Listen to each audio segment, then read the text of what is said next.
What's up, everybody? A little CNBC article once again. We got Sweden this time. So they resisted a lockdown.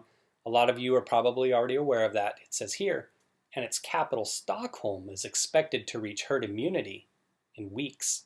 Now, the key points it says here, unlike its neighbors, Sweden did not impose a lockdown amid this situation. The strategy aimed at building a broad base of immunity while protecting at-risk groups like the elderly has proved controversial.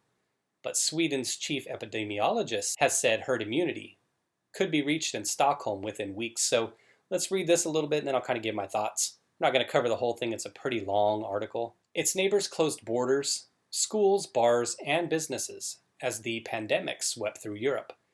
But Sweden went against the grain by keeping public life as unrestricted as possible. The strategy aimed at allowing some exposure to the virus in order to build immunity among the general population while protecting high-risk groups like the elderly has been controversial. Some health experts liken it to playing Russian roulette with public health. But again, health experts only think about health. Their job isn't to think about health and the economy. So they'll always say one life is too many. They ignore the ramifications of social isolation and suicides, divorces, everything caused within. Like I said, they just focus on one life is too many, right? But now the country's chief epidemiologist said the strategy appears to be working and that herd immunity could be reached in the capital of Stockholm in a matter of weeks. May, let's hope so. In the major parts of Sweden around Stockholm, we have reached a plateau in new cases, and we're already seeing the effect of herd immunity. And in a few weeks' time, we'll see even more of the effects of that. And in the rest of the country, the situation is stable. Dr. Anders Tegnell, chief epidemiologist at Sweden's Public Health Agency, told CNBC on Tuesday, herd immunity among a population usually achieved through vaccination is reached when around 60% of citizens are deemed immune. Without a vaccine for the CV, however, scientists are looking at whether exposure to and recovery from the 19 leads to long-term immunity. Some reinfections or reactivations of the virus have been reported. And of course, they want to report every single one of those, right? They'll let you know, hey, this one person. So, take that for what it's worth. Don't just see the one story and say, oh my God, examine, see how many are getting reinfected, right? Get the full picture. Tegnell said sampling and modeling data indicated that 20% of Stockholm's population is already immune to the virus. Nice. And that in a few weeks' time, we might reach herd immunity. And we believe that is why we're seeing a slow decline in cases in spite of sampling more and more. Unfortunately, the mortality rate is high due to the introduction of the virus in elderly care homes, and we are investigating the cause of that. And we know the cause of that. You don't need to investigate. It's because they're old.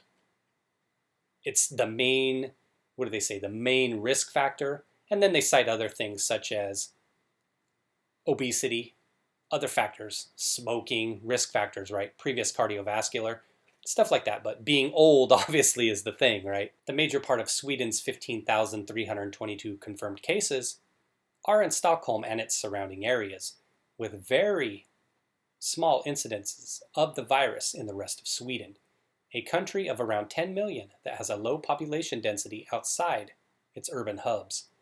The number of cases in Sweden is almost double that in neighboring Denmark, which has 8,108 cases and has reported 370 deaths, and Finland, with just over 4,000 cases and 141 deaths, that imposed strict lockdown measures. Since their populations are each about 5 million, half of Sweden's, the rates are about the same, although the comparison could be skewed by testing numbers in each country. Still, Sweden's 1,937 death toll is far higher than its neighbors.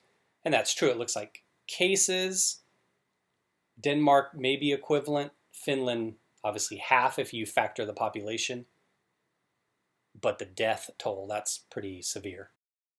Sweden originally tested only people who came into a hospital, but now is testing more key workers and those in care homes.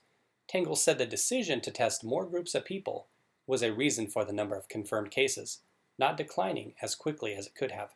Sweden is testing around 20,000 people per week, and hopes to increase that to 100,000 in a few weeks' time, Tangle said. All right, we'll leave it here. I'll leave that up on the screen if you want to read it, and I'll scroll a little bit more so you can read some of the rest of it while I'm kind of giving my thoughts. I mean, it's what it is. I'm not elderly yet. I'm getting there. I'll be there soon. So some pandemic in 2040, 2045, I'm going to be the old person that's out there in the care home living in fear. But that's always how it is with these types of pandemics and viruses and things like that. The elderly always pay the price. They're always the ones that have compromised immunity. Sometimes it's young individuals as well, but it's always kind of a situation where it tends to wipe out a lot of the elderly populations in all these countries. Unfortunately, there's no real way to get around that outside of having a vaccination, but what I think is going to be interesting and what only time will tell, and this is something that I've talked about in my other videos, it's that we don't know and we're not going to know which method is best. Authoritarian, like the Chinese, more open, like in the Netherlands and here in Sweden, something like the United States and what Denmark is doing. We won't know what method was best.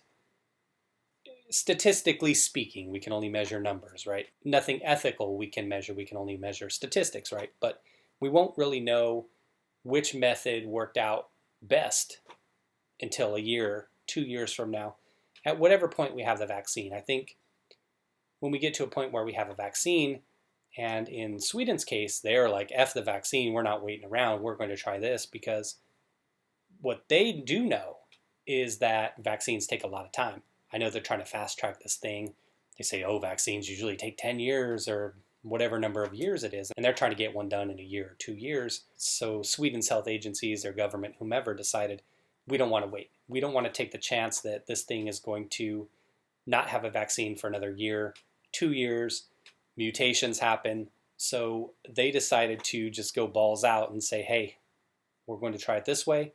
But at the same time, obviously, any country that's doing this, they're obviously going to educate their citizens. People in Sweden, people in the Netherlands, they're going to see what's up. They're going to see what other countries are doing. They are going to see what's happening here. They're going to see what we're doing. And they'll kind of work some of that into their daily routine.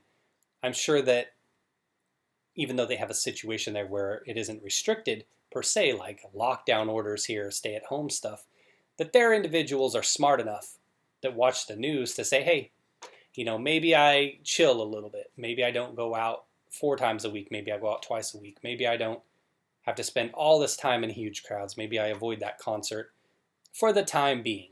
You know, I want to believe that individuals there, even though they're getting all these freedoms, by and large, know how to manage it themselves. We're adults, right? A lot of us can handle it. Many can't, though. So again, that's just what I said. I mean, we're really not going to know. It's good to read this stuff for educational purposes to see what other countries are doing, but we're not going to know until further down the road. Now, my guess, my bet on this, and maybe I'll be wrong, but my bet is that when we look back at this in a couple years, and I'll have to go look at this video, so to my future self in 2023, hi, first of all, this is great. I love doing these videos. Just so you know, hopefully you're still as motivated in 2023 as I am right now.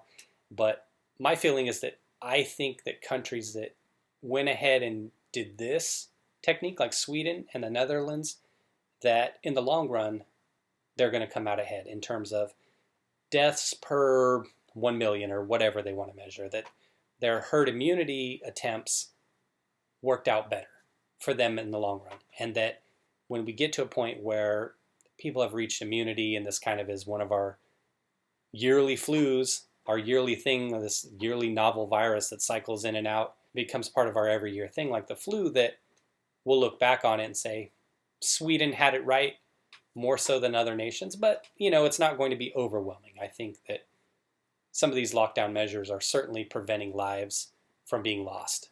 I would never say that that's not the case, but Sweden, even though they're taking heat, my guess is down the road they're going to be vindicated for this. So we'll see what happens. What do you think, everybody? Future predictions? Let me know what you got. All right, thanks for watching this video, everybody. Take it easy and be safe out there.